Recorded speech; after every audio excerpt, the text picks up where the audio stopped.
बघू शकता मित्रांनो केवढी मोठी रांग लागली आहे दर्शनासाठी।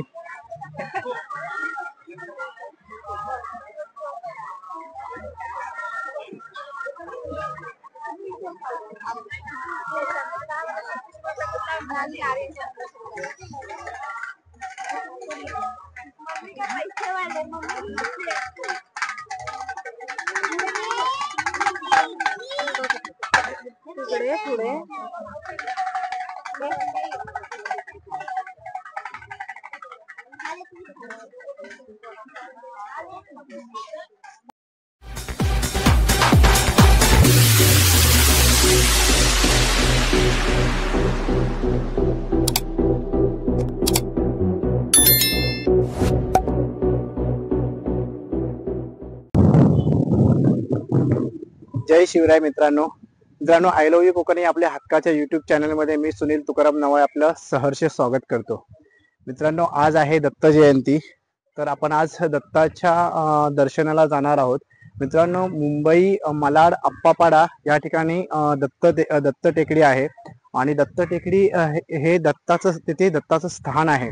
आणि मित्रांनो या दत्ताच्या एकदम निसर्ग वातावरणात हे दत्ताचं स्थान आहे आणि या ठिकाणी दत्त जयंतीच्या दिवशी मित्रांनो खूप गर्दी जमते आणि त्या ठिकाणी ना मित्रांनो जिथे दत्ताचं मंदिर आहे त्याच्या बाजूलाच एक सुर्वे महाराज म्हणून आहेत। त्या सुर्वे महाराजांनी जिवंतपणे समाधी घेतली होती। आपण जाऊया तिथे सर्व माहिती घेऊया, बघूया काय कसं वातावरण आहे तिथलं आज आणि कशा प्रकारे भक्त या दत्त जयंतीसाठी तिथे येत असतात ते तुम्हाला दाखवतो। आणि खरोखरच एक चांगलं ठिकाण आहे, एक निसर्गरम्य असं ठिकाण आहे आणि या ठिकाणाला भेट देण्यासाठी आपण आज त्या ठिकाणी जात आहोत।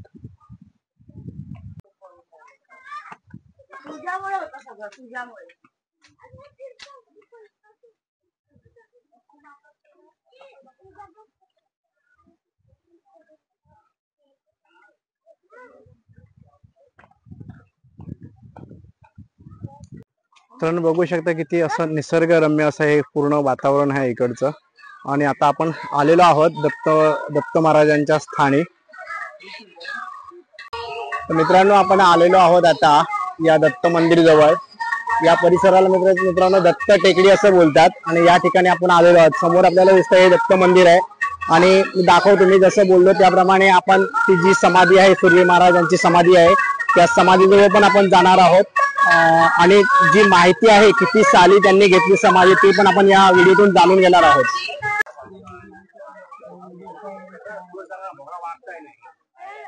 दत्त जयंतीच्या दिवशी मित्रांनो या ठिकाणी आहे ना अशी दुकानं वगैरे पण इथे असतात।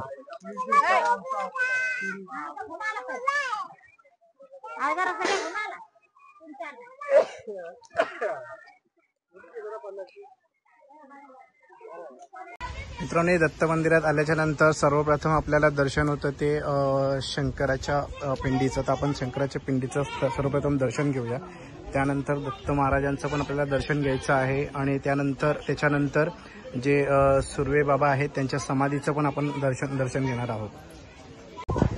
मित्रांनो आपण बघू शकता हे दत्ताचं स्थान आहे, दत्त मंदिर आहे।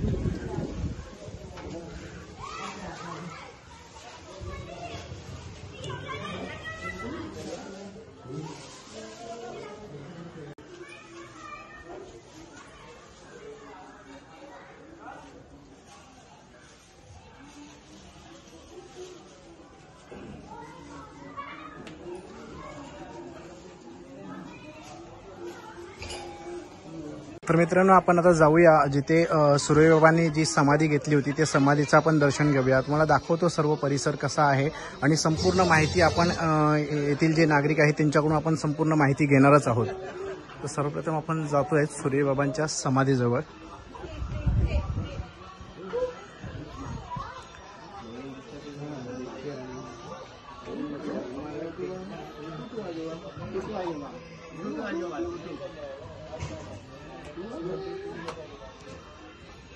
मित्रांनो बघू शकता या ठिकाणी एक असं दगड आहे। या दगडाचं पण एक काहीतरी महत्त्व आहे आणि त्यामुळेच हा दगड आहे। आणि दगडावरती मित्रांनो बघू शकता एक सिगारेट पण पेटलेली दिसते. म्हणजे ह्या दगडाचं नक्कीच काहीतरी महत्त्व आहे. आणि मला वाटतं की बाबांना हे सिगारेटचं काहीतरी स्मोकिंग करायचं एक छंद असावा, म्हणून त्यासाठी बाबांच्या इच्छामार्फत हा ठेवलेला असावेत. आपण पूर्ण सर्व माहिती घेणार आहोत. तर पुढे तुम्हाला दाखवतो समाधी कशा प्रकारे आहे आणि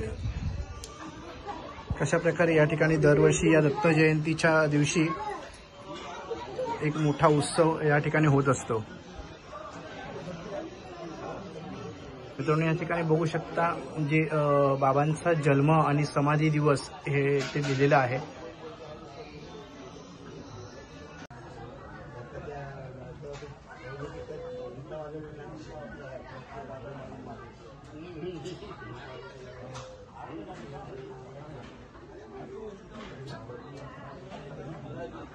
आणि मित्रांनो बघू शकता या ठिकाणी एक पालखी सजवलेली आहे. ही पण पालखी मित्रांनो दत्त महाराजांची आणि सुर्वे बाबांची ही पालखी आहे, जी दत्त जयंतीला ह्या दत्ताच्या संपूर्ण सभोवताली याचे प्रदक्षिणा ही इथले जे भक्त आहेत ती पालखीला खांद्यावर घेऊन प्रदक्षिणा घालतात.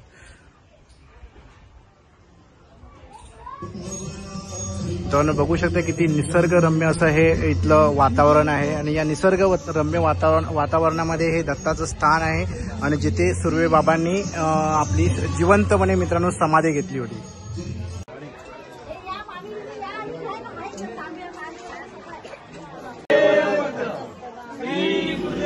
मित्रांनो बघू शकता या ठिकाणी सुर्वे महाराज आहेत, यांच्या समाधीवरती दुधाचा आणि पाण्याचा हा पंचामृताचा अभिषेक केला जातोय. पूर्ण सर्व त्यांचे भक्त हे या ठिकाणी जमलेले आहेत. आपण बघू शकता या व्हिडिओमधून मित्रांनो. खरोखरच एक आगळा वेगळा हा सोहळा या ठिकाणी दत्त मंदिरामध्ये पार पडला जातो, ज्या ठिकाणी एक पवित्र स्थान आहे दत्ताचं. या ठिकाणी मित्रांनो जवळजवळ हजारोच्या वरती भक्त मंडळी या ठिकाणी दत्ताच्या दर्शनासाठी येत असतात मित्रांनो.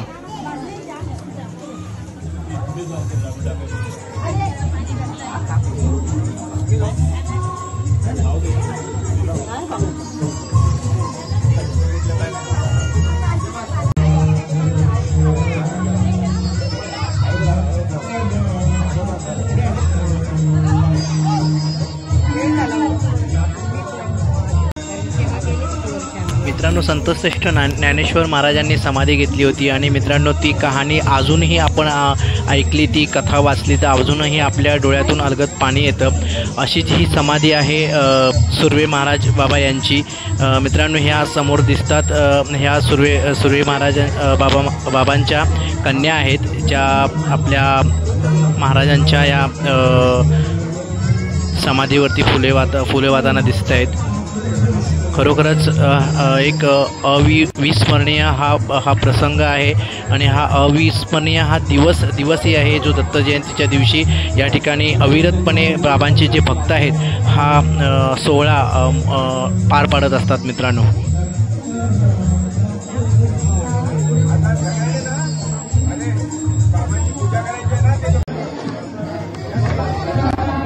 मित्रांनो बघू शकता बाबांच्या समाधीवरती अभिषेक झाल्याच्या नंतर त्यांच्या समाधीवरती एक वस्त्र परिधान करताना दिसत आहेत त्यांचे भक्त.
परम पूज्य सुर्वे बाबा महाराज की जय। परम पूज्य सुर्वे बाबा महाराज की जय। परम पूज्य सुर्वे बाबा महाराज की जय। दिगंबरा दिगंबरा दिगंबरा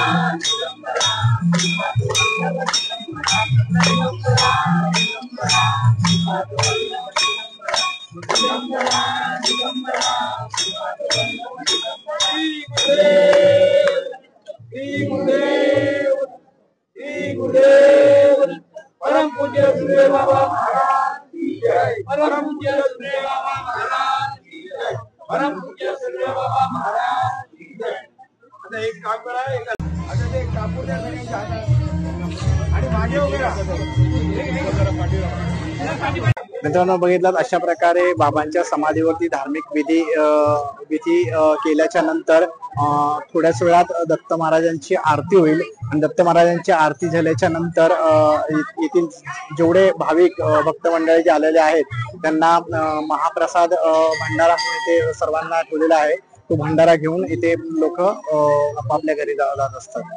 बघू शकता मित्रांनो किती मोठ्या प्रमाणावर या ठिकाणी आज दत्त जयंती निमित्त गर्दी जमलेली आहे, भक्तांची गर्दी दाटलेली आहे.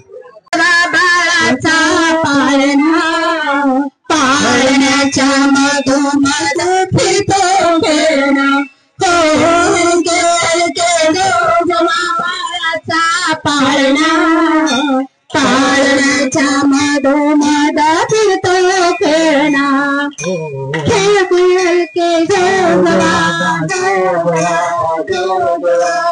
गांधारीचे कौरव कुंतीचे पांडव, गांधारीचे कौरव कुंतीचे पांडव, गांधारीचे कौरव कुंतीचे पांडव, गांधारीचे कौरव.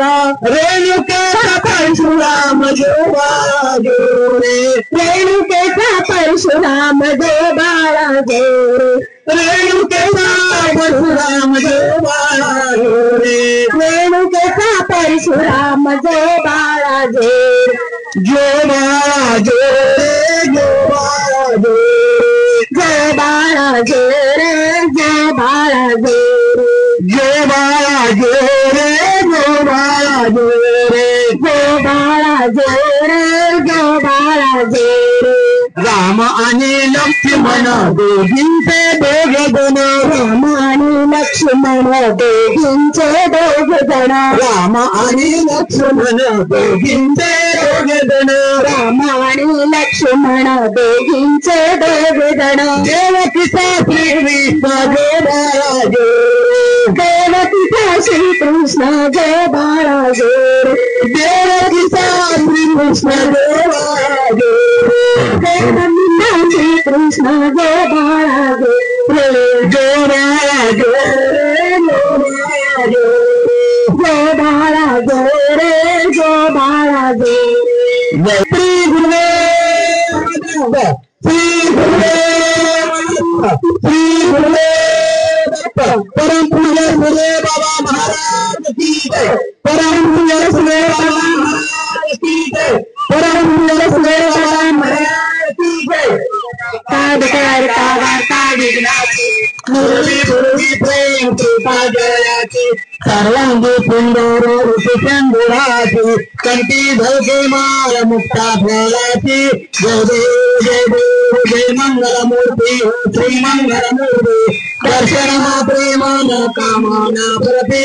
जय देव जय देव हरे राम हरे राम राम हरे हरे, हरे कृष्ण कृष्ण कृष्ण हरे हरे, हरे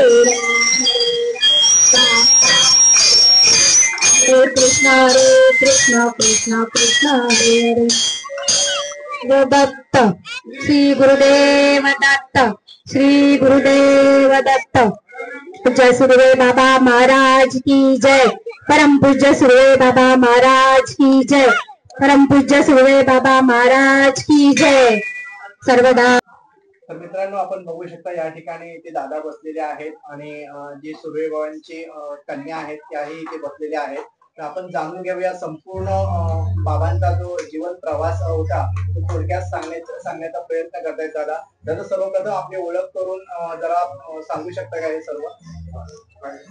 मी एक प्रॅक्टिसिंग लॉयर आहे, एडव्होकेट आहे, बॉम्बे हायकोर्टच्या ज्युरिडिक्शन मध्ये प्रॅक्टिस करतो आणि गेल्या एक 26-27 वर्षापासून ह्या मंदिराशी कनेक्टेड आहे.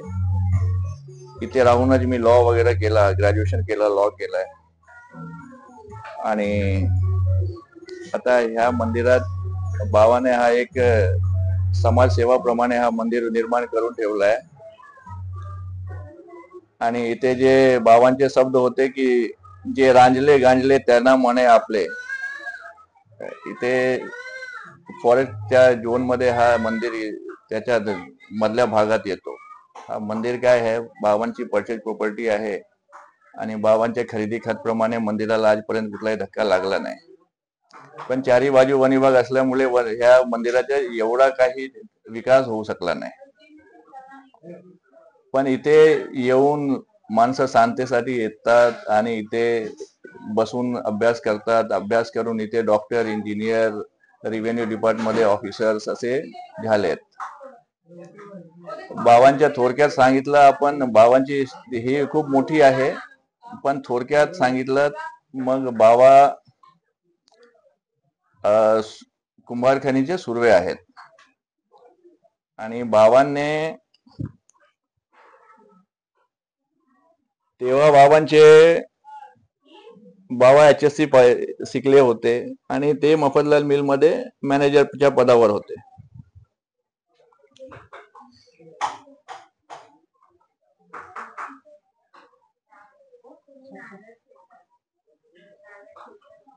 आता ते मॅनेजरच्या पदावर असून तेव्हा त्या काळात एक HSC पास असणे पण खूप मोठा हा होता, कारण तेव्हा HSC पास असणे पण खूप मोठा होता. तेव्हा ते मफतलाल मध्ये मॅनेजर होते आणि त्याच्यानंतर त्यांना असा काम करता करता असा झाला की शांततेसाठी काहीतरी कुठे आपण एक बसावा. मग ते ह्या मंदिरात आले, इथे आले. एक वॅकंट जागा होती, त्याच्या एक दगड आहे वरती, तुम्ही बघितला असाल.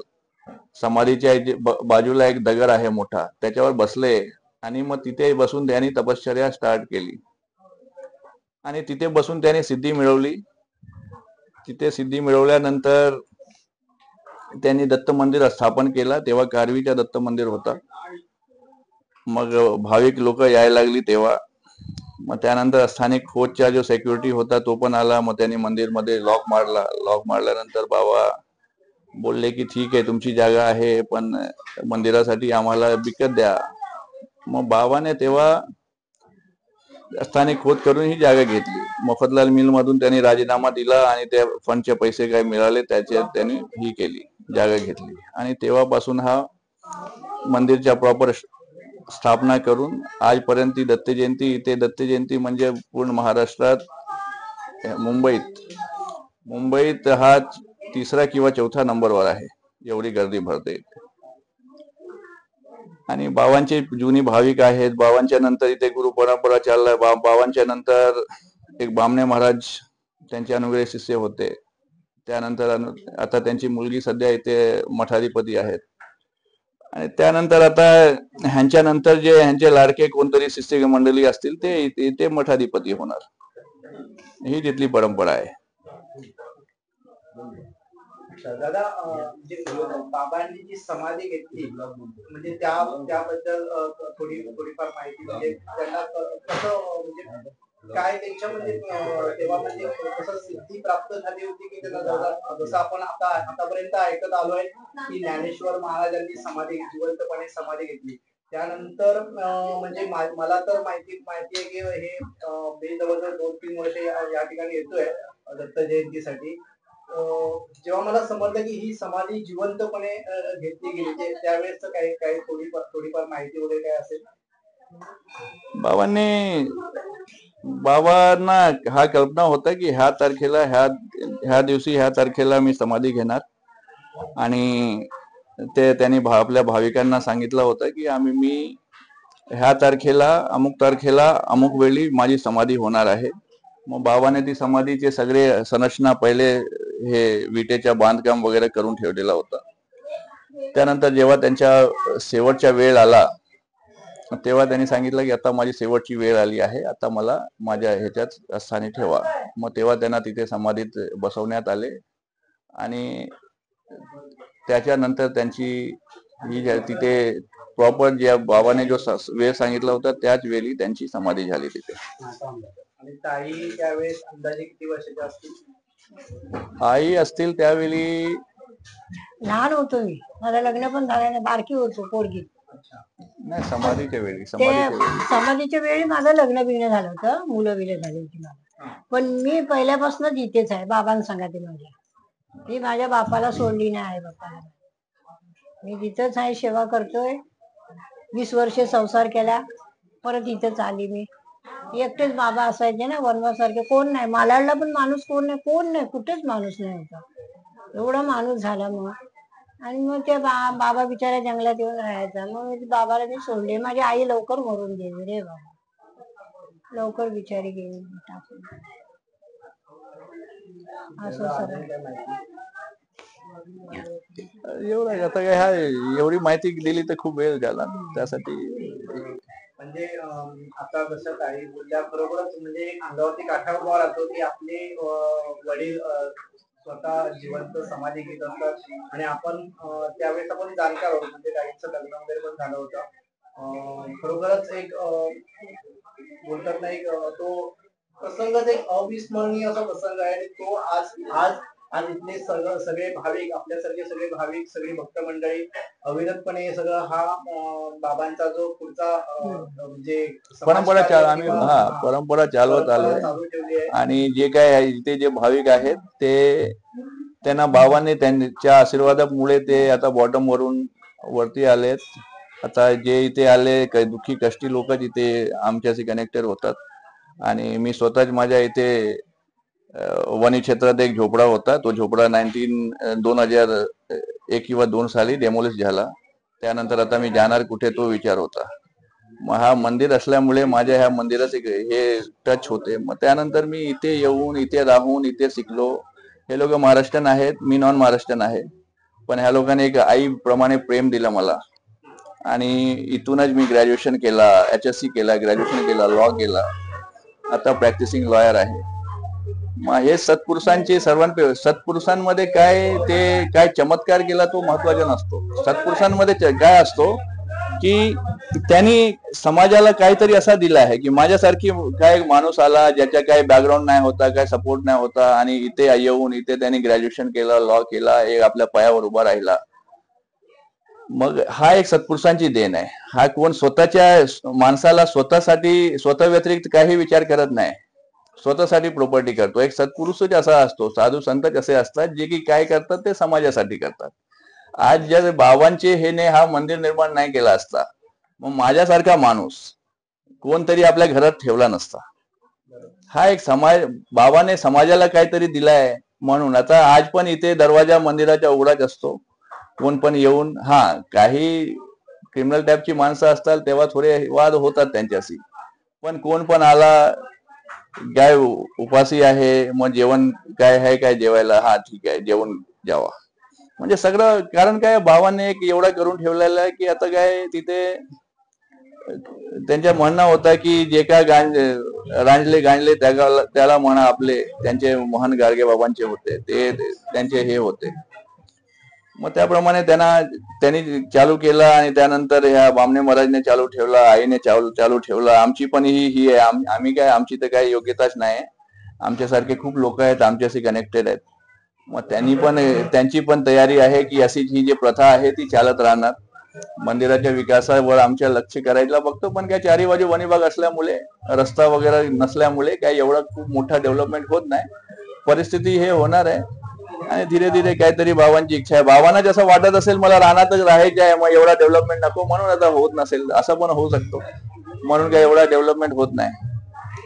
पण इथला हा विशेष एक आहे की एक स्किन चे रोग असतात, नागिन बोलतो आपण, एक चामडीमध्ये एक बिमारी सारखा असतो, नागिन बोलतात त्याला. मग तो इथे आल्यानंतर एक 3 दिवसात पूर्ण बरा होतो. इथे आल्यानंतर बाबांची विभूती दिल्यानंतर 3 दिवसात तो बरा होतो. हा बाबांच्या ह्या मंदिराचा एक विशेष. कारण काय इन्स्टार्ट मी पण जेव्हा आलो तेव्हा ही आई लोकांना विभूती हे करायची, तर आम्हाला असं वाटायचं की हा सगळा अफवा आहे आणि कोइन्सिडेंट आहे. त्याला बरं व्हायचं असेल मग झाला, 1 झाला, 2 झाला, माझ्या समोर एक 2,000च्या वरती. असं वाटतं की बाबांच्या सिद्धीपैकी एक हा पण एक विशेष आहे की ती, कारण त्या जो नागिन तो स्किन प्रॉब्लेम आहे त्याच्यात काय मेडिकल सायन्स काय हे नाही करत, त्याच्याने तो वाढतच जातो. मला असं वाटतं की हा एक बाबांच्या एक सिद्धींपैकी एक हा इथे ह्या स्थानामध्ये काहीतरी विशेष त्यांनी टाकले आहे, त्याच्यामुळे इथे आल्यानंतर इथला बाबांची विभूती दिल्यानंतर तो पूर्ण बरा होतो नागिन. धन्यवाद दादा, खूप माहिती दिल्यात तुम्ही. थोडक्यात आणि अगदी थोडक्यात माहिती दिली. पण ही जी जेवढी माहिती दिली ही म्हणजे लाखो वर्षापर्यंत माहिती अशी अविरतपणे राहील अशी माहिती तुम्ही दिली आहे. खरोखरच साधू संतांच्या सानिध्यात जर आपण राहिलो तर आपलं जीवनाचं खरंच सोनं होतं हे सुर्वे बाबांच्या आज जीवनावरून आपल्याला समजतं. ताई तुम्हाला खरोखरच सलाम. तुम्ही अशा ज्या बाबांच्या कन्या आहेत त्यामुळे आम्हाला पण अभिमान वाटतो अशा माणसांचा, अशा व्यक्तींचा. खरोखरच या ठिकाणी आल्याच्या नंतर एक मन प्रसन्न होऊन जातं. ज्या ठिकाणी आपण आपल्या गावोगावी जसं वातावरण असतं, झाडं झुडपं, जंगल, पक्षी, पशु पक्षी, असंच एक वातावरण या ठिकाणी आहे. आणि हे वातावरण निसर्गरम्य अशा वातावरणामध्ये हे दत्ताचं स्थान आहे.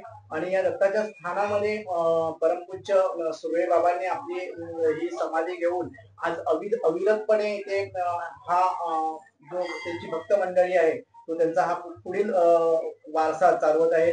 या वारसाला माझ्याकडून सलाम आहे आणि धन्यवाद दादा सगळ्यांना, या भक्त मंडळींना. गुरुदेव दत्त. व्हिडिओ आवडल्यास लाईक, शेअर आणि कॉमेंट नक्की करा. असेच नवनवीन व्हिडिओ पाहण्यासाठी आय लव्ह यू कोकण या यूट्यूब चॅनलला सबस्क्राईब नक्की करा. हा व्हिडिओ संपूर्ण पाहण्यासाठी धन्यवाद.